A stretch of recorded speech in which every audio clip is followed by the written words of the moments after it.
What's up, fellow gamers? This is Rio Pacino for The Reboot, and on our last episode I promised you my review of Halo 3, and on this show we're going to give you just that, my review of probably the biggest game in video game history. But before we do that, let's go ahead and take you to a segment we call The Wrap. Game developer Rockstar Games is involved in yet another controversy involving one of their video games. No, it's not Grand Theft Auto. Manhunt 2, the sequel to the bloody original, was again denied release in the UK by the British Board of Film Classification. Rockstar toned down the graphic nature of the game in hopes of getting it approved by the BBFC, who claimed the game developer ignored the requested changes to the game. Daddy! Don't worry, Daddy. Daniel, stay calm. Finish it. Go on. The revised version will be released in the US, however, receiving a mature rating by the Entertainment Software Ratings Board. Finish it. Go on.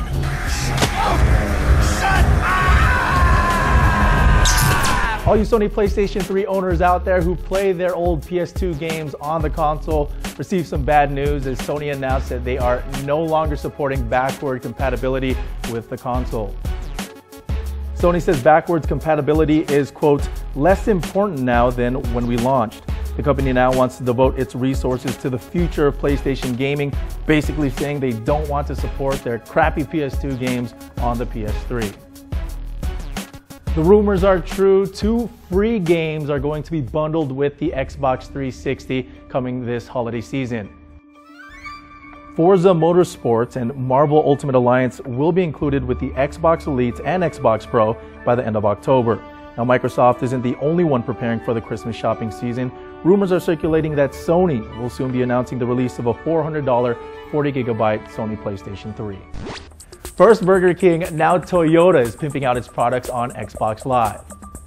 The car maker has created a racing game called Yaris, available on Xbox Live for absolutely free. The Yaris is based on the Toyota vehicle that bears the same name, and once again, it's free to download. Now, for your information, it is the first Xbox Live game created by an advertiser to be published on the Xbox Live service. Alright, it's time for our review of Halo 3, and to let you guys know, we base our reviews on a score of 1 to 5 and on 5 categories. That's gameplay, graphics, presentation, storyline, and replay value.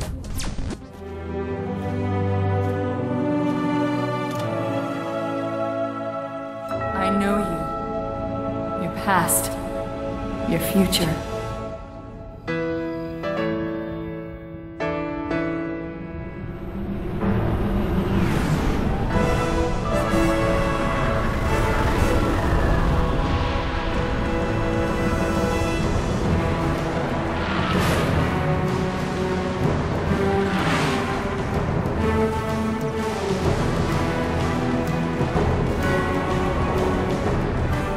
For 3 long years, Halo fans wanted to finish the fight, and now they finally can with the release of Halo 3 for the Xbox 360. Halo 3 is the final chapter in the trilogy. The question is, does it put a fitting end to the Halo story and clear up the confusing storyline from Halo 2? Well, I won't spoil it for you, but I'll say the ending will not leave you hanging this time around and will give fans of the series the closure they so desire. Bungie listened to gamers who were puzzled with the storyline and ending of Halo 2. It was confusing at times, and the giant talking plant was just odd. However, Halo 3 is quite the opposite. The storyline continues with Master Chief returning to Earth to stop the Covenant leadership, the Prophets, from destroying the universe. Cortana has been captured, and the Arbiter and his elites, once bitter enemies, have now joined Master Chief for a bigger cause to destroy the Covenant, the Flood, and the Halo network. Let's get you up to speed. The Prophet of Truth's ships breached the lunar perimeter, smashed what was left of the home fleet. Terrestrial casualties from the subsequent bombardment were extreme. Truth could have landed anywhere, but he committed all his forces here, East Africa, the ruins of New Mombasa. Then they started digging. What about Halo? We stopped it, but only temporarily. Now the Prophet of Truth is looking for something called the Ark, where he'll be able to fire all the Halo rings. Are you following everything here? Well, if you played the other Halos, you're probably familiar with the storyline. However, if you haven't, Halo 3 unfortunately does a terrible job, or rather no job at all, of recapping the story. Nonetheless, the story does wrap up in a straightforward fashion and will leave most fans of the series satisfied. Now, while the storyline will satisfy most, the gameplay is kind of a mixed bag. Halo 3 has new weapons like the Brute Spiker, Spartan Laser, Gravity Hammer, and the Spike Grenade, and also new vehicles such as the Mongoose. Also, the X button is now used to activate new combat equipment, including a Bubble Shield, Trip Mine, and Grav Lift. Now, that's all good news. Enemy AI has also improved immensely on the heroic and legendary difficulty levels, but anything below that is just too easy for the average Halo player. While enemy AI has gotten better in Halo 3, teammate AI basically sucks. Support troops are easy pickings for brutes, and the Arbiter, who is supposed to be badass, is practically useless. Besides the equipment and AI, the tried and true gameplay Halo fans love is still prevalent in Halo 3. A familiar control scheme, dual wielding of weapons, and a familiar but improved campaign mode will make Halo fans feel right at home. It's also cool to be able to now play campaign mode online with up to 3 other players. Although the gameplay is very solid, it isn't new or groundbreaking, and there is some, but less backtracking in the campaign that still taint the game. However, it doesn't make Halo 3 that much less enjoyable. It still plays really well and the campaign mode works great. Just don't expect shocking moments in this game that you've experienced in previous Halos. If you compare Halo 3 to previous games in the series, there's no question Halo 3 is hands down the best graphically of the trilogy. Particle effects and explosions are definitely a sight to see, the vehicles and weapons are detailed well, and Master Chief's armor simply looks kick-ass. Now, there are a few frame rate issues with occasional slowdown occurring at times, but it doesn't happen enough to negatively affect the experience. Now, it may not be the best looking game on the Xbox 360, but Halo 3 looks really good, especially if you're playing on 1080p.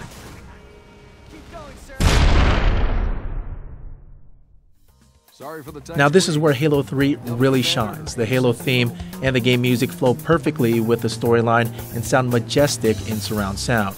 The in-game chatter with soldiers and enemies and realistic sound effects are also a nice touch and also add to the realism of the overall game. I can honestly say that Halo 3's audio is one of the best ever in a video game. Now, what separates Halo 3 from other FPSs, however, is the deep online play that other shooters wish they had. Online game modes include your typical Slayer and Capture the Flag, but there are a few new modes, including Infection, where you score points for killing Flood or infecting humans. There are also more customization options than ever before. The online maps are constructed beautifully with huge unique environments for you to explore.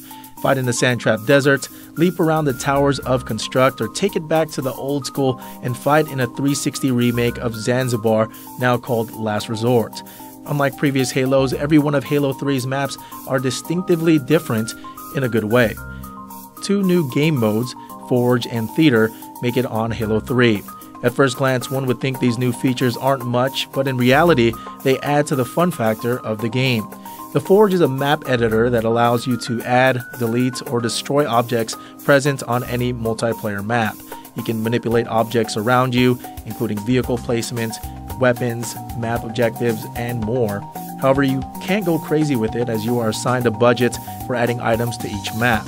When you are done, you can save your new map, try it out in the custom game lobby, or upload it to FileShare to share it with your friends. The Theater mode is exactly what you think it is. It allows you to save gameplay movie clips and photos. But you're not only limited to recording from a first-person perspective, you can now move around freely to capture anything on the map. So if you want to trash talk to your buddy you just pwned, send him a video of you killing him off. Theater mode is simply amazing. Being able to watch replays from a third-person perspective will give you a new appreciation of the graphical improvements of the game. Although the campaign mode won't take too long to finish, there are so many other things you can do with Halo 3 that will keep you playing. Co-op campaign mode, online play, the Forge, and Theater mode is more than enough to keep Halo fans happy. This is simply a game that will still be relevant for years to come.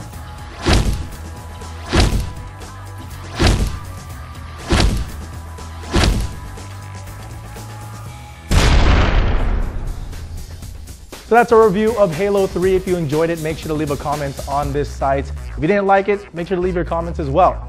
And just to let you know, I'm going to be at E4All in LA in the next few weeks. But if you want to message me, you can. Go ahead and check out my blog at www.rebootshow.com. We got extra footage on there, photos of different events, and I'll also post photos of E4All there as well. Now, if you want to go ahead and find me online, play me on Halo 3 or any other games, my gamer tag is RE10, REE10. Once again, REE10 is my gamer tag. I'm Rio Pacino for The Reboot.